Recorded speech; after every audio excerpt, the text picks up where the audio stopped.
Welcome back to the second part of this introductory lecture on cognitive biases in adjudication. Our second sample cases belong to the vast field of so-called heuristics and biases. As hinted at the beginning of the lecture, the basic idea in the heuristics and biases approach is this. In many cognitive tasks, in order to maximize the likelihood of a correct solution, one should perform a series of operations that are costly. I mean costly in terms of time and attention. Rather, we often resort unconsciously to simplified, less costly procedures, cognitive shortcuts that on the one hand are likely to lead us to a good enough solution, but on the other hand make us vulnerable to systematic mistakes, that is, mistakes that exhibit typical patterns and are thus predictable. These cognitive shortcuts are the heuristics, and the systematic mistakes they are associated to are biases. The heuristics and biases approach was launched in the mid-70s by an article written by Amos Tversky and Daniel Kahneman, Judgment Under Uncertainty. In this article, the authors offer an illuminating example. Think about estimates of how distant an object is. Such estimates are made in part on the basis of the clarity of the object. In their words, the more sharply the object is seen, the closer it appears to be. This method is in principle reliable. In fact, objects appear the more sharply the closer they are to the observer. However, resort to this method makes the observer vulnerable to systematic errors due to the possibility of abnormal visibility conditions. Objects at the same distance from the observer are seen less sharply in poor visibility conditions, and they are seen more sharply when the conditions of visibility are optimal. As a consequence, distances tend to be overestimated in the former case and underestimated in the latter case. Another clear example is the so-called base rate neglect, a bias that affects ordinary estimates of the probability of an event. Tversky and Kahneman describe base rate neglect through a story later represented in a simplified version in Kahneman's renowned book, Thinking, Fast and Slow. Steve is an individual randomly chosen within a representative sample of a population, say the US. The information we have about Steve comes from one of his former neighbors. She describes him with these words. Steve is very shy and withdrawn, invariably helpful but with little interest in people or in the world of reality. A meek and tidy soul, he has a need for order and structure and a passion for detail. Consider the question whether Steve is more likely to be a librarian or a farmer. In answering this question, most people exclusively focus on the degree to which Steve is representative of or similar to stereotypes of farmer and librarians. The striking similarity of Steve's description to the stereotype of a librarian leads people to identify him as such. In this way, however, relevant statistical information is neglected. In particular, what is neglected is the fact that among the US male population, there are many more farmers than librarians. Then, an individual randomly chosen from a representative sample is by far more likely to be a farmer than a librarian, as it is likely that among the many farmers, some have the properties the neighbor attributes to Steve. The ratio of farmers to librarians within the relevant population is what statisticians call the base rate, or the prior probability that an individual of that population, like Steve, is a farmer or a librarian. The probability, that is, of Steve's being the one or the other, independently of any further information available about him. According to Tversky and Kahneman, the base rate is neglected due to a heuristic that biases us to answer by matching Steve against our stereotypes of librarians and of farmers. Though in principle reliable, this heuristic that they call the representativeness heuristic make us prone to systematic errors. There are many studies about the role played in adjudication by heuristics and the associated biases. I will focus on a few studies concerning the heuristic Kahneman and Tversky called anchoring. They describe anchoring as the procedure consisting in making estimates by starting from an initial value that is adjusted to yield the final answer. The initial value may be suggested by information that is, and we know it to be, irrelevant to the problem solution. In an experiment made by Kahneman and Tversky, subjects were asked to estimate a quantity, such as the percentage of African states among the members of the United Nations. Before subjects answered, a wheel of fortune was spun in their presence. Subjects were first asked to estimate whether the correct quantity was higher or lower than the number indicated by the wheel, a patently irrelevant number with respect to the problem at hand.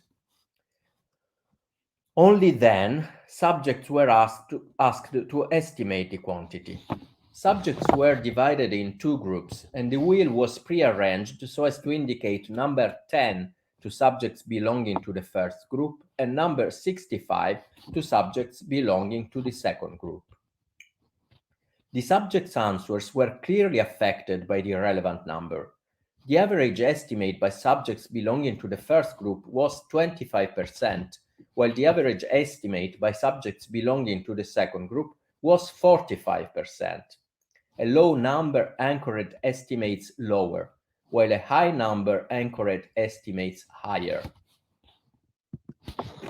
Many experiments have confirmed that anchoring plays a significant role in adjudication, not only in the case of jury's decisions and in the case of mock decisions made by students, but also in the case of decisions made by experienced judges. An excellent example is one of the experiments reported in an important paper by Guthrie, Rachlinski, and Wistrich. In this experiment, judges were asked to imagine of presiding over a personal injury lawsuit in a federal court based on diversity jurisdiction. The clause with the federal court based on diversity jurisdiction is important, as we shall see. Diversity jurisdiction only concerns cases whose value is above $75,000. The case to be decided was as follows. The defendant was a big transport company. One of its trucks, due to a brake failure, did not stop at the red light and ran over the plaintiff. Subsequent investigation revealed that the braking system was faulty and that the truck had not been properly maintained by the defendant. The plaintiff was seriously damaged, a few months hospitalization, loss of the use of his legs, and loss of his high incomes as an electrician. The plaintiff claimed damages for no specified amount. The judges participating to the experiment were divided in two groups. The first group was in a no anchor condition. They were simply told the case and asked to estimate the compensation due to the plaintiff. The second group was in an anchor condition. They were told that the defendant had moved for dismissal of the case, arguing that it did not meet the required minimum of $75,000. Then they were asked to estimate the compensation due to the plaintiff. The motion for dismissal was surely meritless because the damages were evidently greater than $75,000.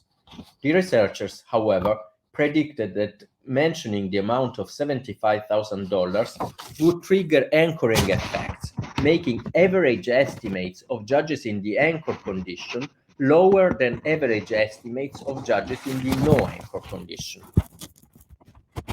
This is what they in fact found. Judges in the no anchor condition awarded the plaintiff an average of $1,249,000, while judges in the anchor condition awarded an average of $882,000. Judges in the anchor condition overwhelmingly agreed that the damages were much higher than the mentioned sum of $75,000. However, this latter sum seemed to have functioned as an anchor, lowering their final estimate of the damages. In order to avoid the possible effects on the average of very high estimates from part of some of the judges, researchers also compared the first three quartiles of the two groups. This comparison confirmed the anchoring effect. Other interesting experiments are reported in an article by English, Musweiler, and Strack. As we shall see, the results of these experiments lead the authors to raise a serious problem concerning some criminal procedure rules valid in many states, including Italy, my country.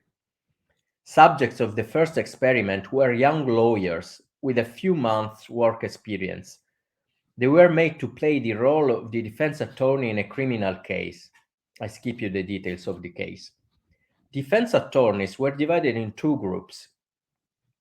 The first group was presented with a high sentencing demand of the prosecution, 34 months, while the second group was presented with a low demand, 12 months. This study purported to test whether the sentencing demand of the prosecution acts as an anchor for the defense. The results of this study seem to confirm this hypothesis. The demands of the defense attorneys belonging to the group exposed to the high demand of the prosecution were, on average, significantly higher than the demands of the attorneys belonging to the group exposed to the low demand. In the former case, the average value was 16,77 months. In the latter case, it was 9,60 months. The authors draw the conclusion that the demands of the prosecution anchor the demands of the defense, even if the latter has an interest in making demands as low as possible. It might be objected that in the real world, defense attorneys think about their demands before knowing the prosecution's ones. The authors of this study reply to this objection. They argue first that the defense might be exposed to the anchoring effect also during the bargaining that precede the formal presentation of the demands of the prosecution. Second, they make clear that in the experimental setting, the defense attorneys were given the possibility of working out the strategies before knowing the prosecutor's demands. In the second experiment, researchers investigated the anchoring effects on judges. The subjects of the experiment were 42 judges and prosecutors with many years' experience.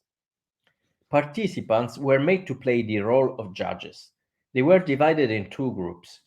Each one of the judges in the first group, after hearing the case, was communicated the high demand of the prosecution, 34 months, together with the demand of one of the defense attorneys in the group exposed to the high demand in the previous experiment. Each one of the judges in the second group was communicated the low demand of the prosecution, 12 months, together with the demand of one of the defense attorneys in the group exposed to the low demand.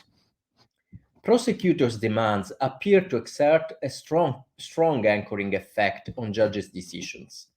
Their rulings were, on average, conspicuously more severe in the first than in the second group, 27,64 months versus 19,3 months. Further examinations of the data led the authors to the conclusion that the anchoring effect on judges depended partly on the prosecutor's demand and partly on the defense attorney's demand, the latter being itself anchored to the prosecutors. The defense attorney's demand amplifies the anchoring effects of the prosecutor's demand rather than counteracting them. The authors further suggest that the anchoring effect exerted by the prosecutor's demand does not appear to depend on the authority of the prosecutor qua legal expert. In fact, a previous study by two of the authors, English and Munzweiler, had shown that the anchoring effects on judges were present also when the judges were explicitly told that the prosecutor's demand had been worked out by a computer science student who had no judicial expertise. This effect was present not only when the role of judges was played by junior lawyers, but also when it was played by experienced criminal trial judges. A further study by the same three authors found that the anchoring effect was present even when the prosecutor's demand was determined by a random process, such as throwing dice. On the basis of these results, the authors raise concerns about the design of criminal procedure. Usually, the fact that the demands of the defense are put forward after the demands of the prosecution is regarded as an advantage for the defense. Such a view presupposes an argumentative account of the criminal trial as a confrontation of arguments by the defense and the prosecution. Having the last word amounts to have a right to a final reply to which no contrary argument may be opposed. On the contrary, the anchoring effects uncovered by this study suggests that having the last word in court actually is for the defense a disadvantage, because both their own demands and judges' decisions are anchored to the prosecutor's demands. Let us briefly review the contents of the lecture, part 1 and part 2. We have introduced the notions of biases and heuristics. Biases are systematic mistakes associated to patterned deviations from standards of rational thought and decision-making. Heuristics are a subset of these patterned deviations, cognitive shortcuts that are often useful, but that may easily lead to biases. We have examined the study on the hungry judges. The study found that judges tended to be the stricter the longer was the time elapsed since the beginning of the session, that is, since their last meal. The researchers hypothesized that this effect was due to the interaction of two mechanisms, ego depletion and the tendency to confirm the status quo. We have stressed how this study put the spotlight on a topic neglected in standard legal education, the organization of judicial labor. We have then introduced the anchoring heuristic, described as the procedure consisting in making estimates starting from an initial value that is adjusted to reach the final answer and that affects it even when it is patently irrelevant. We have explored a series of experiments supporting the hypothesis that anchoring significantly affects judges' decisions. One of these studies also shows that the prosecution's demands affect not only judges' decisions, but also the defense's demands. The latter end by amplifying rather than counterbalancing the anchoring effect on judges. This raises unexpected and disturbing concerns about what seems otherwise to be a pillar of the rights of the defense, the right to have the last word in court. I hope that these examples have given you an idea of the kind of research about cognitive biases that has been and currently is put forward. There are many other interesting studies. If you are interested in knowing more about them, please consult the list of suggested readings in the project's webpage. Thank you very much for your attention. Bye.